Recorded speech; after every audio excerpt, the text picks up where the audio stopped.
ராஜா, சொல்லுங்க, இந்த தீர்மானத்தின் மீது எதிர்க்கட்சி தலைவர் உள்ளிட்ட மற்ற கட்சி உறுப்பினர்கள் என்ன பேசினார்கள்? எதற்கும் அஞ்சாமல் எதை பற்றியும் கவலைப்படாமல் செயல்படக்கூடிய ஆற்றல் படைத்தவர், செயல்பட்டவர் முதலமைச்சர் ஜெயலலிதா என எதிர்க்கட்சி தலைவர் ஸ்டாலின் புகழாரம் சூட்டியுள்ளார். தமிழக சட்டப்பேரவையில் இன்று மறைந்த முதலமைச்சர் ஜெயலலிதாவிற்கு இரங்கல் தெரிவிக்கப்பட்டது. இரங்கல் தீர்மானம் நிறைவேற்றப்பட்டது. முதலில் தீர்மானத்தை வாசித்தவர் முதலமைச்சர் ஓ பன்னீர்செல்வம். அவர் ஜெயலலிதாவினுடைய பெருமைகளையும், அவர் அரசியலுக்கு வந்ததையும், என்னென்ன திட்டங்களை செயல்படுத்தினார் என்பதையும் விரிவாக எடுத்துரைத்து இறுதியாக இரங்கல் தீர்மானத்தை கொண்டு வந்தார். அதன் மீது பேசிய எதிர்க்கட்சி தலைவர் ஸ்டாலின் பல்வேறு கருத்துக்களை தெரிவித்தார். அதாவது, பல்வேறு திட்டங்களை முதலமைச்சர் தொடங்கி வைத்ததில் தமக்கு மாற்று கருத்து இருந்தாலும் பல்வேறு திட்டங்களை திமுக வரவேற்றதாக ஸ்டாலின் தெரிவித்தார்.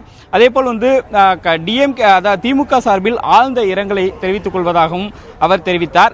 எம்ஜிஆர் மறைவிற்கு பிறகு ஆட்சிக்கு வந்த ஜெயலலிதா கட்சியை வெற்றி பெற, அதாவது ஆட்சி கட்டிலில் கட்சியை அமர்த்தியவர், வெற்றி பெற செய்தவர் என்றும் அவர் புகழாரம் சூட்டினார்.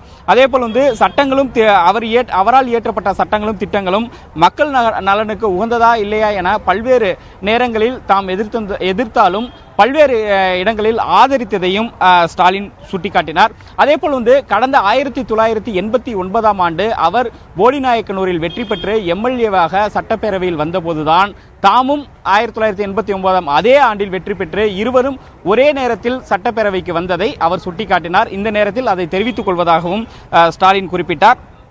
அதே மேலும் சுனாமி பேரலையின் போது அதற்கான சுனாமி நிதி திரட்டப்பட்டு 2005ஆம் ஆண்டு அவருடைய இல்லத்தில் போயஸ்தோட்ட முதலமைச்சரை சந்தித்து அந்த நிதி 25 லட்சம் ரூபாய் நிதியை கொடுத்த போது திமுக தலைவர் கருணாநிதியினுடைய உடல்நலம் குறித்து முதலமைச்சர் ஜெயலலிதா விசாரித்ததாகவும், அப்பொழுது அதை கேட்டறிந்ததாகவும், வாழ்த்துக்களையும் நன்றிகளையும் தெரிவித்ததாகவும் எதிர்க்கட்சி தலைவர் ஸ்டாலின் இந்த இரங்கல் தீர்மானத்தின் போது சுட்டிக்காட்டினார்.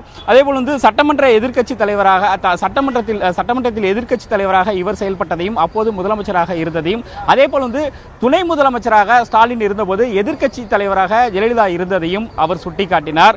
தொடர்ந்து அவர் 2010ஆம் ஆண்டு ஏடிஎம்கே வெற்றி பெற்று நூற்றாண்டு விழா மண்டபத்தில் அவர்களுடைய பதவியேற்பு விழா நடைபெறும் பொழுது தமக்கு 11வது வரிசையில் இடம் ஒதுக்கப்பட்டதாகவும், இதை தாம் பெரிதிப்படுத்தவில்லை என்றாலும் ஊடகங்கள் மூலம் இதை அறிந்த ஜெயலலிதா வருத்தம் தெரிவித்ததாகவும் தெரிவித்தார். அதேபோல் மாநில நலனில் இரு கட்சிகளும் அக்கறையோடு இணைந்து செயல்பட வேண்டும் என்று அவர் கேட்டுக்கொண்டதையும் இவர் நினைவு கூர்ந்தார் சட்டப்பேரவையில்.